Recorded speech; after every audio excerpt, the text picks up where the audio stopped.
Hello everybody, Rogue Fox here, and welcome back to another episode of Truly Bedrock Season 2.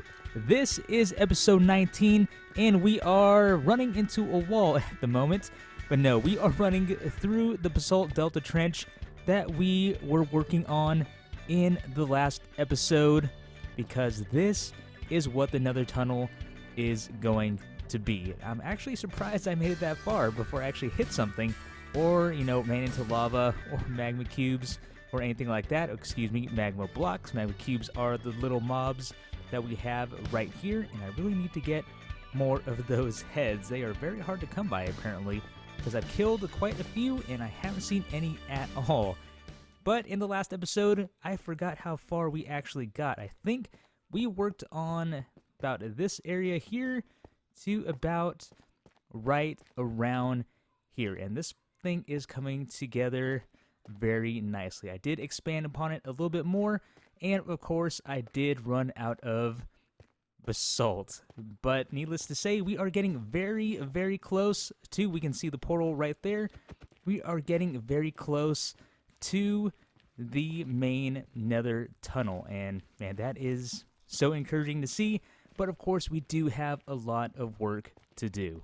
As I mentioned in the last episode, I don't really want to rush this build. I want to take my time and get down all the details the way I like it. And of course, after the tunnel is finished, we will eventually get to working on the roof, because I know that is going to be a challenge in itself. But first of all, we do need to address the basalt issue, and I think I have just the thing. When I first started the Nether Tunnel, I was buying all of the basalt from Foxy and Slack's shop, and that started getting very expensive, so I made this in between episodes. This is my little basalt generator, and I do have a tutorial on this for those who are interested.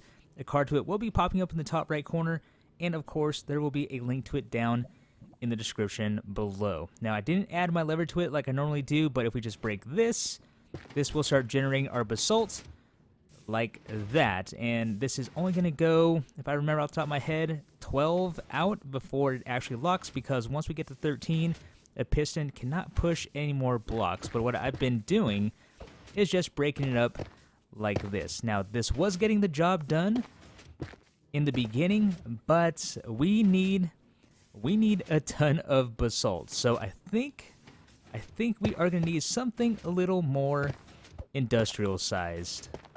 And the redstone and basic concept of this farm is done.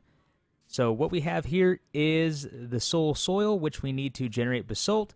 Back here, we are going to place down the lava, and this is 5 wide because lava will only go 2 blocks wide in each direction to the side. And then, of course, we do need blue ice, which will go along this row here. But I just wanted to show off how the redstone works. What's going to happen is when the basalt generates, it's going to generate here. It's going to go up and then push forward like you see there. And remember, like I said earlier, this is going to go about 12 blocks out before it can't extend anymore. So after this goes out, it's 12 blocks. It's going to automatically push up to this row here and then start over. And we could technically expand upon this and make it go higher. Now, the cool part about this, and I meant to release this tutorial a while back when I actually designed this for a concrete maker, but this can work with concrete and this can also work with stone. And I know it's been a while since I've released a tutorial. I do apologize for that. I have just been very, very busy. So Truly Bedrock is all I really have time for at the moment.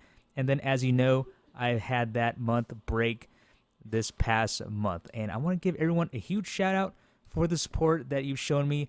That was so great to see in the comments of the last video that everyone was so excited to have me back. So thank you so much to all of you out there. Enough talking about how this works. Let's go ahead and put it to use. Now, I will give a heads up. We will only get 2 rows coming out this way because of our pistons, and I don't have a kill switch on this. So what's going to happen is the basalt, after it fills up these 2 rows, it's going to go all the way up to the top until it maxes out. And then we can actually see how many pistons up we can go. So let's go ahead and place down our lava, and hopefully this doesn't lag out too bad. A little bit. Yeah, it's lagging out a little bit, but it's still, in the end, doing what it needs to do, and hopefully that is not affecting anyone else on the server. So that's going to go out, and it should be maxing out here soon. There we go, and when it can't go up anymore this way, it starts this second row. That's going to fill up, and you get the idea of how this thing works. So let's see, we have 1, 2, 3, 4, 5, 6, 7, 8, 9, 10, 11, 12. Okay, cool. I remember how far out it went, so that means it will go 12 up this way. And when that finishes, you will get the idea of how many pistons up we can actually go, and then you can only imagine how much basalt we are going to have. And let's see. Yep, maxed out right there. So you get the... Whoa! Whoa, whoa, whoa, whoa, whoa, whoa, whoa, whoa. I forgot there was... Woo! That was... Oh, wow. That was quick thinking on my part, thankfully. Man, that could have been very bad. As I was saying before I almost fell to my death, you can imagine how much basalt we are going to get here. So 12 times 5 is 60 times 12. I can't do that math right now, but yeah, that is a lot of basalt. And this is so dangerous. I should probably put up a wall or something right here so I don't do that again. Next, what we need to do is actually collect all of the basalt. I'll put in the pistons later, but I really need to find a way to get this into the storage system, which is on the other side of the wall.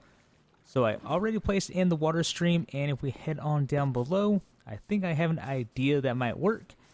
We'll run all of the basalt down here. We'll have a water stream that goes this way. It'll go this way. And then right here, what I'm thinking is this will go up right here. So let's go ahead and grab our droppers. We'll do a dropper facing up. Comparator. And that comparator needs to run into a repeater. Block. Redstone dust to make our little clock right there. And then what we need to do is bring a block here. Server. And boom. That should be all set and ready to go. So we'll go ahead and grab all 21 of these just to give it a test. So all of these are going to spit out, and like what we did with our storage over here, and then also our farm down there, we are going to, there's all 21, we are going to run this up a water elevator and drop them into a chest right there. And the basalt is about four sections over, so that should be perfect. I made a slight change to the design here. What I thought I would do this time, and I think someone mentioned it over there when I made that elevator, was why don't I use soul sand? So that's what I'm going to do for this one, especially since we're going to have so much basalt coming down at one time. We definitely want to get that up and out as quick as we can. So we have the same setup here. We have the dropper. It's now going sideways to the soul sand, which will be the water stream going up. And then we kept all of the wiring the same. All we did was move this one block back. And now that I'm looking at this, I don't think we actually need the dropper there. The reason why I put the dropper there was to give the observer something to detect. And I'm pretty sure it'll be safe if we just let it detect this line here. So let's go ahead and bust that out. Put redstone dust here. We can actually knock this line out, and it should detect that. And I think everything will work just fine. So let's place in these blocks here. And that observer is detecting that redstone dust. So that will actually work. All right, we don't need that dropper there. That detects just fine, and we save ourselves 3 bits of redstone dust. After we do this, we should be in business We need to get down to that soul sand right there, and yep, pushes me all the way back up. Perfect. And then one more. Let's see. What's the secret to this? I think we do this. So this actually runs across. That should go all the way to the top like so. Perfect. And then we cap that off so nothing comes flying out from the bottom there. And we are all set to go. Looks like we have 5 stacks and 60 in that chest. And let's go ahead and give this first batch a test. We got to run all the way back through here, unfortunately. And I made a little window so we can watch it go up. But let's go ahead and start back here. And it's only 5, so I should be able to reach all the way across. And yeah, it's going to be a little messy. We're going to have to work on that. But I just want to make sure that this system is in fact working. I can hear it going. That's good. And there they go. Up nice and quick. Perfect. That's exactly what we want.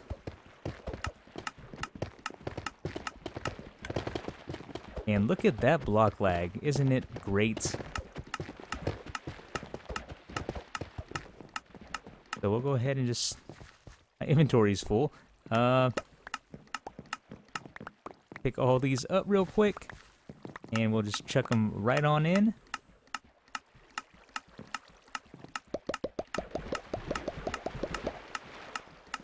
And I'm going to have to work on the sidewalls for sure. Oh. Okay. A little rough on the test run here, but it sounds like everything is working. And it is this one. Nope. This one. Okay, there we go. So 1, 2, 3, 4, 5, 6, and then we got stack and 42. So it looks like this is working just fine. And like I mentioned, we definitely have to work on the walls over here so everything actually drops in. But other than that, this thing is working. Now there is definitely a flaw in this design, and that is the fact that these blocks go up here and the blocks that rest on the ice, so these 2 rows going up, are not going to fall down into the stream to get collected. So I actually had to jump up here, break it all down myself, and then throw them in, which is not very convenient. So what I'm thinking is, I wonder if there's a way to actually get this to go upside down, where it generates, pushes down, and goes forward. But the downside to that is, obviously, I'm not going to get a huge wall of basalt, but we will get a nice, clean line going out this way. And with it being 5 wide, we can just run back and forth and break it. Of course, there is block lag we have to worry about, but that shouldn't be an issue. So that is the trade-off for me to switch it around. Or I just suck it up and just break these down each time, and then we have a huge wall of basalt. Yeah, I'm not quite sure what I want to do just yet. Alright, I went ahead and took it up into the air. So in theory, this should work. What's going to happen is I'm going to dump the lava. We're going to get basalt. That's once again going to get detected by the observer. And this time we are going to have sticky pistons pull this back. And then we're going to have pistons fire after that and push it down. And hopefully all of the timing is good. So let's see if this actually works. Okay. Yes. Oh, it's working. Yeah. All right. So that is working. And that's going to go straight down. And now we are going to have to work out the piston issue with it going down. And how far did I do that right? Oh, yes. All right. I did count that right, so that's going to come down. And I guess that's just going to go back and forth. So that's going to be a little annoying, but that does come down. And now these need to get pushed forward. Now, I'm having second thoughts about this. That is going to be a lot of basalt to break down. And then we have that. That's not stopping, so that's going to be pretty annoying. So I wonder if... Oh, looks like it stopped. I wonder if I should just suck it up. And I really, really, really want an industrial-sized basalt generator. And again, in theory, it all works, but for convenience for it all to go down, we are running into some issues. So I'm just wondering if I should make it smaller. So we can have the same setup and we can bring it down to here. And then we really don't need all of this. We kind of just like the stone generator that I made. We kind of just stand here and break it. But then again, that pretty much goes back to the design that we made there. So, man, I am really torn about these builds here. What I think I'm going to do, because it is getting a bit late for me, is I'm going to sleep on this and figure out what I really want from this build. I do want it to be industrial size because I do need a lot of basalt. Now looking at this, the flaw I see already is we're not going to get that row that is against the soil and then the one that is caught up at the very top. But what we can do is run pistons all the way down right here and make a wall. So this wall would come one up and that would push like it normally does. And I have to think of the redstone because I am making it go down, which I don't think should be a problem. But yeah, I mean, it is getting late and my brain is not working like it should. So I'm definitely going to sleep on this. But with that being said, everyone, this is going to be the end of today's episode. I really hope you all enjoyed.